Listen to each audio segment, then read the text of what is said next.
और अब बढ़ते हैं आगे, जहां पर जेनजी के गुस्से की आग में नेपाल जल उठा है।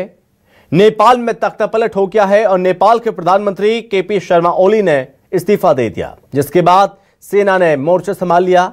लेकिन सत्ता के विरुद्ध नेपाल में ऐसा क्रोध भड़का कि प्रदर्शनकारियों ने मंत्रियों के घर जला दिए, मंत्रियों को पकड़ पकड़ कर पीट दिया। पूर्व पीएम झलनाथ खनाल की पत्नी रवि लक्ष्मी चित्रकार को तो प्रदर्शनकारियों ने जिंदा जलाकर मार डाला। देखिए सुलगते नेपाल की खौफनाक तस्वीर। लहूलुहान हालात में नेपाल के पूर्व प्रधानमंत्री शेर बहादुर देउवा, घायल और बदहवास उनकी पत्नी और नेपाल की विदेश मंत्री आरजू राणा। काठमांडू की सड़कों पर मचे कोहराम के बीच मंगलवार की सबसे बड़ी तस्वीर इस वक्त आप अपने टीवी स्क्रीन पर देख रहे हैं। ये नेपाल के पूर्व प्रधानमंत्री और कांग्रेस पार्टी के अध्यक्ष शेर बहादुर देउवा और उनकी पत्नी आरजू राणा की पिटाई की तस्वीर है। अब ये दूसरी तस्वीर देखिए। काठमांडू की सड़कों पर वित्त मंत्री विष्णु पौडेल को लात घूसों से पीटते लोग और जान बचाकर भाग रहे विष्णु पौडेल।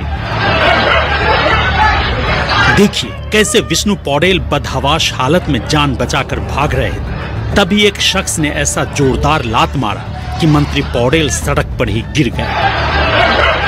फिर दूसरे शख्स ने उन्हें उठाया और सुरक्षित दूसरी गली में ले जाने लगा।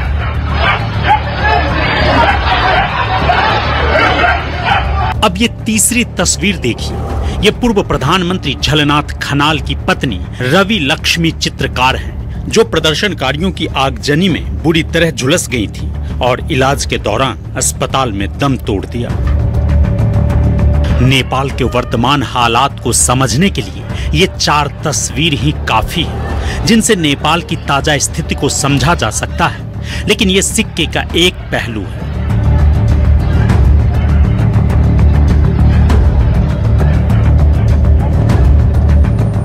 दूसरा पहलू इन तस्वीरों में छिपा है, जिसमें प्रधानमंत्री और मंत्रियों के घर पर आर्मी का हेलीकॉप्टर पहुंचता दिख रहा है।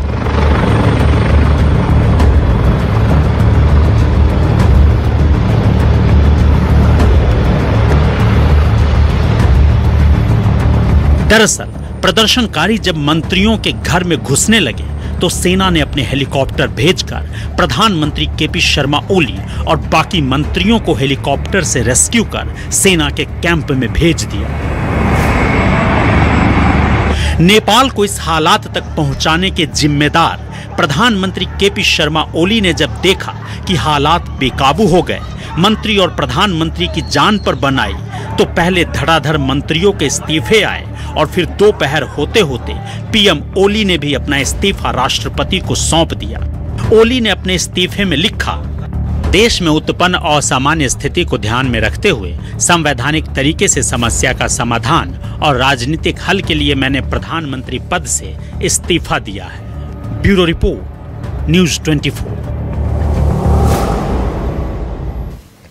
तो हिंसा भड़कने के बाद नेपाल सरकार ने सोशल मीडिया पर बैन हटा दिया था, लेकिन प्रदर्शनकारी नहीं माने।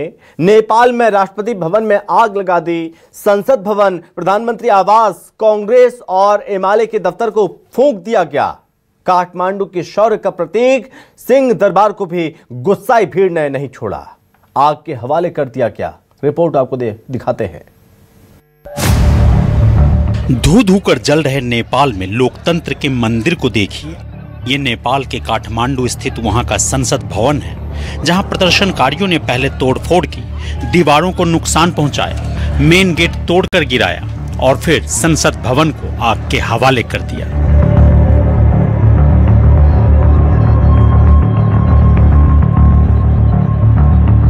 मंगलवार पूरे दिन काठमांडू से तोड़फोड़, आगजनी, मारपीट, झड़प जैसी भयावह तस्वीरें आती रही। ये काठमांडू स्थित नेपाल सरकार का मुख्य भवन सिंह दरबार है, जहां सभी मंत्रालय और सरकारी दफ्तर हैं, जहां प्रदर्शनकारियों ने जमकर तोड़फोड़ और आगजनी की।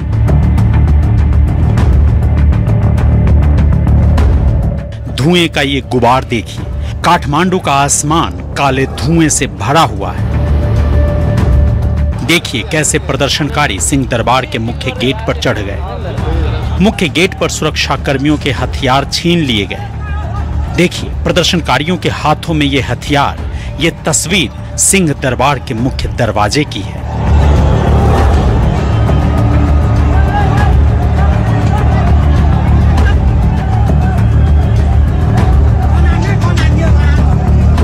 लेकिन काठमांडू में उपद्रव और विद्रोह की आग सिंह दरबार तक ही सीमित नहीं है।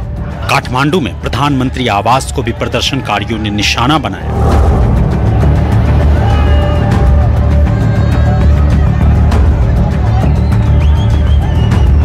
ये देखिए कैसे यहां भी तोड़फोड़ और आगजनी की जा रही है। इतना ही नहीं, प्रदर्शनकारियों के गुस्से का कोपभाजन राष्ट्रपति निवास को भी बनना पड़ा।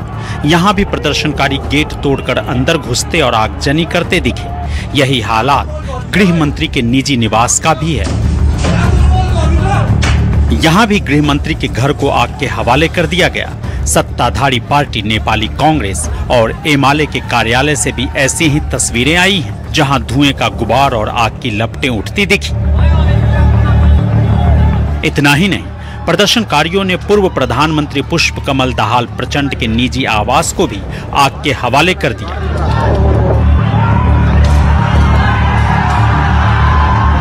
पूर्व प्रधानमंत्री शेर बहादुर देउबा के निजी आवास में भी तोड़फोड़ की और आग लगा दी। संचार मंत्री पृथ्वी सुब्बा गुरुंग के निजी आवास में भी आगजनी की। इतना ही नहीं, प्रदर्शनकारियों ने सुप्रीम कोर्ट और अटॉर्नी जनरल ऑफिस को भी नहीं बख्शा।